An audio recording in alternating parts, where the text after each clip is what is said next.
So hello everyone, welcome to my channel commerce notes. आज हम इस वीडियो में एडवांस्ड अकाउंटिंग जो आपका बीकॉम फोर्थ सेमेस्टर का सब्जेक्ट है उसका चैप्टर 4 इन्वेस्टमेंट अकाउंट्स को स्टार्ट करेंगे, जिसमें हम क्वेश्चन 3 करेंगे। ऑलरेडी हमने 2 क्वेश्चन कर लिए हैं। अगर आपने अभी तक नहीं देखे तो इस वीडियो के डिस्क्रिप्शन बॉक्स में आपको प्लेलिस्ट का लिंक मिल जाएगा। वहाँ से जाके आपको फर्स्ट एंड सेकंड क्वेश्चन जो 15 मार्क्स में पूछे जाते हैं वो आपको मिल जाएंगे।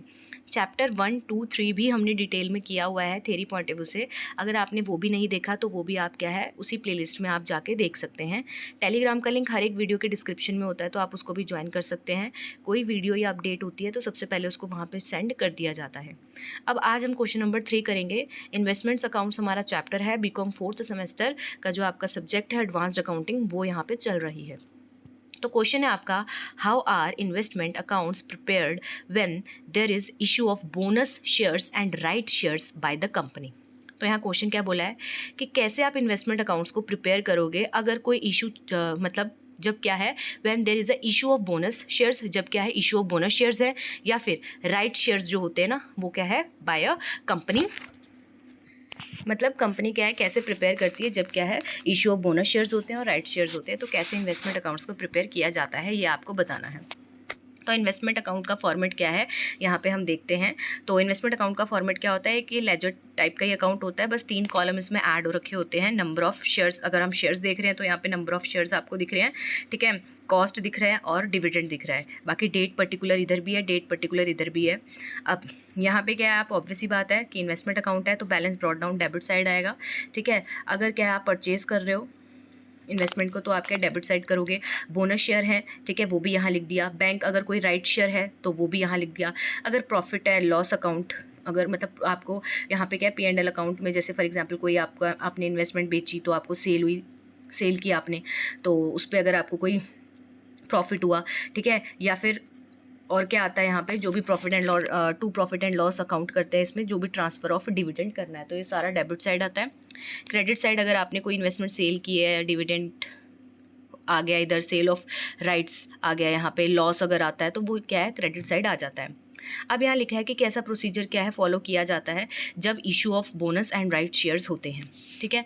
तो क्या किया जाता है इसमें, सबसे पहले ओपनिंग बैलेंस कह रहे साल के स्टार्ट में जो शेयर्स ऑलरेडी होल्ड किए गए हैं उनका बैलेंस डेबिट साइड में क्या है शो होता है, ठीक है। ये बैलेंस नंबर ऑफ शेयर्स और कॉस्ट कॉलम में आता है, ठीक है।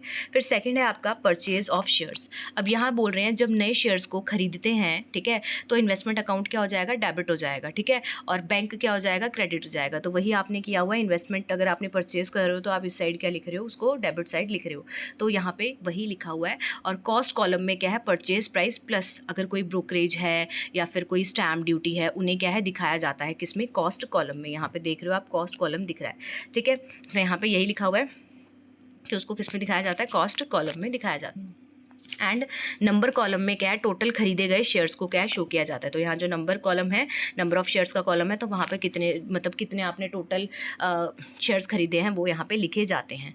थर्ड पॉइंट है आपका सेल्स ऑफ शेयर्स। अब इसमें क्या लिखा जाता है, जब शेयर्स बेचे जाते हैं, ठीक है, तो बैंक अकाउंट क्या है डेबिट हो जाएगा, ठीक है, पेमेंट क्योंकि आपने रिसीव की है।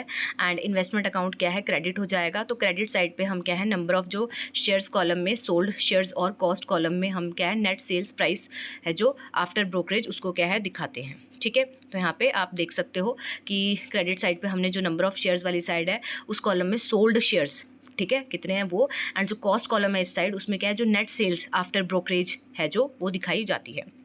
फिर आता है आपका सेल ऑफ शेयर्स, हमने देख लिया। अब हम देखते हैं बोनस शेयर्स। जब कंपनी फ्री में एक्स्ट्रा शेयर्स देती है, ठीक है, अपने एम्प्लॉयज़ को एज अ बोनस, तो क्या है उसे हम बोनस शेयर बोल रहे हैं। तो इसमें क्या बोल रहे हैं, इन्वेस्टर्स को कोई इसमें पैसा नहीं देना पड़ता है, सिर्फ नंबर ऑफ शेयर्स कॉलम में क्या है बोनस शेयर्स को ऐड किया जाता है, तो ऐड करना होता है, कोई कैश यहाँ पे इन्वॉल्व नहीं है। और कॉस्ट कॉलम में कुछ भी नहीं दिखाया जाता, ठीक है। तो यहाँ पे आपको दिख रहा है बोनस शेयर्स है तो वहाँ पे उसको सिर्फ नंबर ऑफ शेयर्स में क्या है वहाँ पे दिखाया जाएगा कॉलम साइड। फिर आता है आपका राइट शेयर्स। कंपनी के जो एग्जिस्टिंग शेयर होल्डर्स होते हैं उनको ये राइट होता है कि अगर कंपनी को कोई शेयर्स नए लेके आने हैं तो वो उनको क्या है राइट इशू कर सकती है, राइट शेयर्स ला सकते हैं, मतलब उनका राइट होता है ये कि उनको भी क्या ऑफर किया जाए। तो कंपनी एग्जिस्टिंग शेयर होल्डर को राइट देती है कि वो नए शेयर्स को क्या खरीद सकते हैं डिस्काउंट प्राइस पे, डिस्काउंटेड प्राइस पे, ठीक है। अब ये वाला पॉइंट आपको थोड़ा सा डिटेल में करना होगा कि इसमें होता क्या है, 3 ऑप्शन हो सकते हैं। अब एक्सेप्ट द राइट शेयर्स, अगर क्या है एग्जिस्टिंग शेयर होल्डर ने क्या है एक्सेप्ट कर लिया इस राइट को, तो इन्वेस्टर्स अगर राइट शेयर्स को एक्सेप्ट करते हैं तो इन्वेस्टमेंट अकाउंट डेबिट हो जाता है, बैंक अकाउंट क्रेडिट होता है, एंड नंबर ऑफ शेयर्स है जो और कॉस्ट है जो दोनों कॉलम में क्या है वैल्यू को रिकॉर्ड किया जाता है। फिर अगर हम देखें बी पॉइंट, तो यहाँ बोला है रिजेक्ट द राइट शेयर्स। अगर राइट शेयर्स जो आपको ऑफर किए गए हैं आपने रिजेक्ट कर दिए, तो इन्वेस्टर्स अगर राइट शेयर को रिजेक्ट करते हैं तो कोई एंट्री पास यहाँ पे नहीं होती है। फिर सी पॉइंट बोला है कि अगर renounce rights for a price, investors अगर अपना जो राइट है किसी और को अगर बेच देता है तो बैंक अकाउंट में जो पैसा मिला है वो कॉस्ट कॉलम के क्रेडिट साइड में क्या है शो किया जाता है। ठीक है। 6th पॉइंट है आपका डिविडेंड ऑन शेयर्स। जो डिविडेंड रिसीव हुआ है शेयर्स पे उसे शो किया जाता है क्रेडिट साइड हमारे इन्वेस्टमेंट अकाउंट के डिविडेंड कॉलम में। हाउएवर जो डिविडेंड रिसीव किया गया है related to pre acquisition period, उसे क्या है हम क्रेडिट करेंगे कॉस्ट कॉलम में, ना कि डिविडेंड कॉलम में। फिर आता है आपका closing stock, closing balance sorry. तो at the end of the accounting year जो रिमेनिंग इन्वेस्टमेंट्स है are valued on the basis of, उनकी क्या वैल्यू निकाली जाती है किस बेसिस पे, कॉस्ट या मार्केट प्राइस जो भी क्या होगा लेस होगा उस बेसिस पे। फिर आता है आपका प्रॉफिट और लॉस ऑन सेल। फिर आपने ये देखना होता है कि अगर आप उस इन्वेस्टमेंट को सेल कर रहे हो तो आपको प्रॉफिट हुआ है या लॉस हुआ है। तो जो प्रॉफिट या लॉस हुआ है सेल करके इन्वेस्टमेंट को, उसको हम ट्रांसफ़र करते हैं P&L अकाउंट में। ठीक है। नेक्स्ट है क्लोजिंग ऑफ डिविडेंड कॉलम। तो जो बैलेंस है डिविडेंड कॉलम में उसे भी ट्रांसफ़र किया जाता है प्रॉफिट एंड लॉस अकाउंट में eight the end of the accounting period. तो जब क्या अकाउंटिंग पीरियड एंड होगा तो आप क्या है जो डिविडेंड कॉलम का जो बैलेंस है उसे भी क्या करोगे, ट्रांसफ़र करोगे प्रॉफिट एंड लॉस अकाउंट में। कब? Eight the end of accounting period. तो यहाँ पे हमने कितने पॉइंट पढ़े, यहाँ पे हमने पढ़े 9 पॉइंट्स हमने यहाँ पे पढ़े। यहाँ पे हमने देखा कि अगर राइट शेयर, बोनस शेयर अगर कंपनी क्या है इशू करती है तो उस टाइम पे इन्वेस्टमेंट्स अकाउंट्स में उनकी क्या क्या एंट्रीज होती हैं, क्या क्या केसेस बन सकते हैं। तो यहाँ पे थोड़ा ज़्यादा आपको ध्यान इस वाले पॉइंट पे देना है, राइट शेयर्स। तो यहाँ पे 3 केस बन सकते हैं, 3 सिनेरियो बनते हैं। तो वो 3 सिनेरियो आप कैसे एक्सप्लेन करोगे आपको ये बताना होता है। ठीक है। तो ये हमने पढ़ा, आपको क्या है ये फॉर्मेट पता होना चाहिए। अभी तक जो 2 क्वेश्चन हमने पढ़े हैं उसमें भी ये फॉर्मेट आया ही आया है, तो आपको ये फॉर्मेट अच्छे से करके जाना ही जाना है। फिर हमने प्रोसीजर पढ़ा जिसमें हमने ओपनिंग बैलेंस देखा, परचेजेस ऑफ शेयर्स देखा, फिर सेल्स ऑफ शेयर्स देखा, बोनस शेयर्स देखे, राइट शेयर्स देखे, फिर हमने इसके केसेस पढ़े, डिविडेंड ऑन शेयर्स देखा, क्लोजिंग बैलेंस देखा, और प्रॉफिट या लॉस होता है अगर सेल पे तो क्या होता है, and closing of dividend column हमने देखा। तो होप आपको ये क्वेश्चन का आंसर समझ आया होगा। 15 मार्क्स का ये क्वेश्चन है, तो उस अकॉर्डिंगली आपको प्रिपेयर करना है, फॉर्मेट अच्छे से करके जाना है।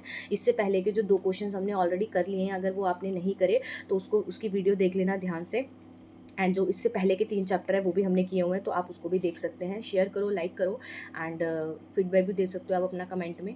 एंड चैनल पे नए हो तो सब्सक्राइब कर लेना, और अगर वीडियो देखते हो नहीं किया तब भी आप चैनल को सब्सक्राइब कर लेना। तो मिलते हैं नेक्स्ट वीडियो में एक और इम्पॉर्टेंट क्वेश्चन आंसर के साथ इसी चैप्टर से रिलेटेड।